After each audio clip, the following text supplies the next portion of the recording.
listen carefully and speak plainly. Listen carefully and speak plainly.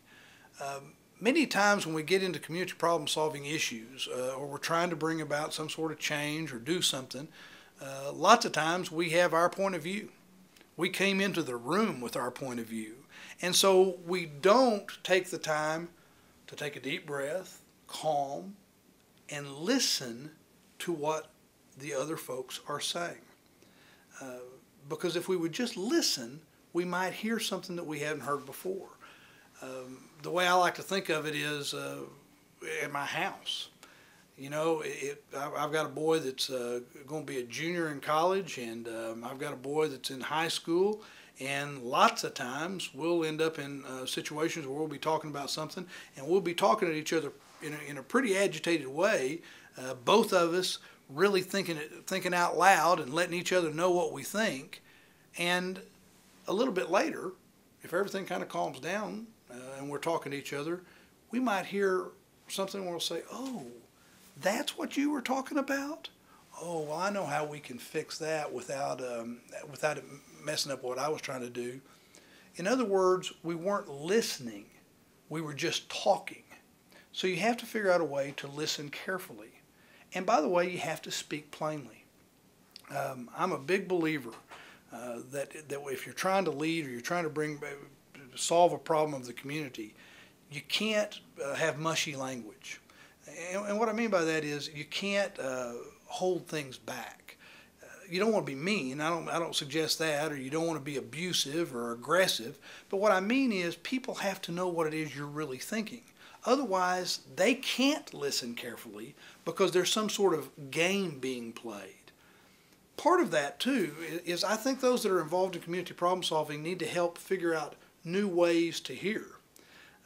And what I mean by that is often we set up these systems that we grow accustomed to, and a good example is on any given Thursday at a city council meeting.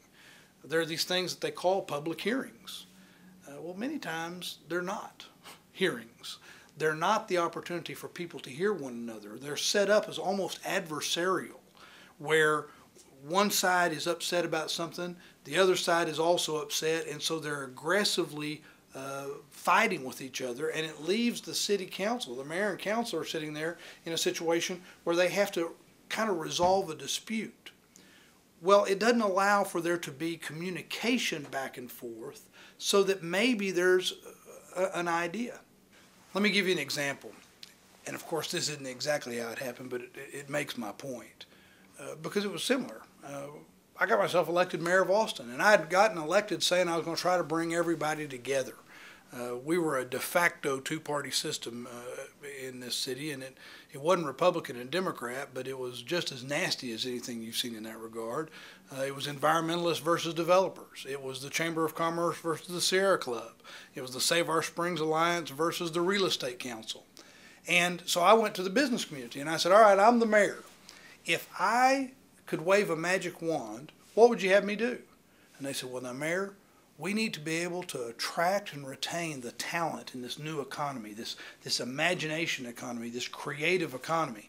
And I said, well, that sounds great. How do we do that? And they said, well, they can go anywhere they want to go. They're very talented, they're very creative, and they're being recruited all over the world, so they can go anywhere they want to go. So one of the things is they're going to go where it's pretty. So we need to make sure that we protect those green hills because they're so beautiful and they frame Austin. I said, okay, I got it. And they said, now we need clean water, and it needs to be plentiful because, you know, one of the things in those fab plants that we're trying to build, one of the ways they clean those wafers is they use water, and so they're going to need to be able to have plenty of that, and it's going to need to be clean. I said, all right, I'm with you on that. And they said, and we need to have clean air. Because we want them to be able to raise their children here and want them to want to raise their children and sink roots. And, of course, they're going to want those kids out there playing t-ball and doing things like that, and we need to have clean air. I said, okay. So then I go to the environmental community. And I said, all right, guys, I'm mayor. If I could wave a magic wand, what would you have me do? And they looked at me and they said, well, Mayor, we need to protect those hills. Because, you know, the hills are green because they have juniper trees in them. And those juniper trees have endangered species, the black-capped vireo and the golden-cheek warbler. And so we need to protect those hills. And we need to have clean water because, after all, in Barton Springs Pool, we have the Barton Springs salamander. And it's an endangered species. And we want to have clean air because we want to be out backpacking and riding our bikes. And I can remember thinking, wow, all this fighting, this is going to be easy. They're saying the same thing. So I brought them all together and I said, all right, you guys, tell them what you told me. Now you tell them what you told me.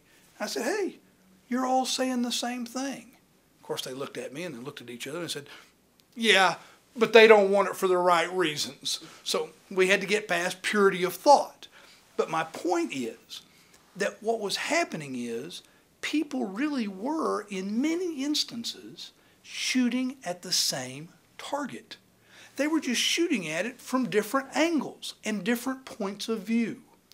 And what we had failed to do many times in this community is we had failed to create new opportunities for people to hear one another.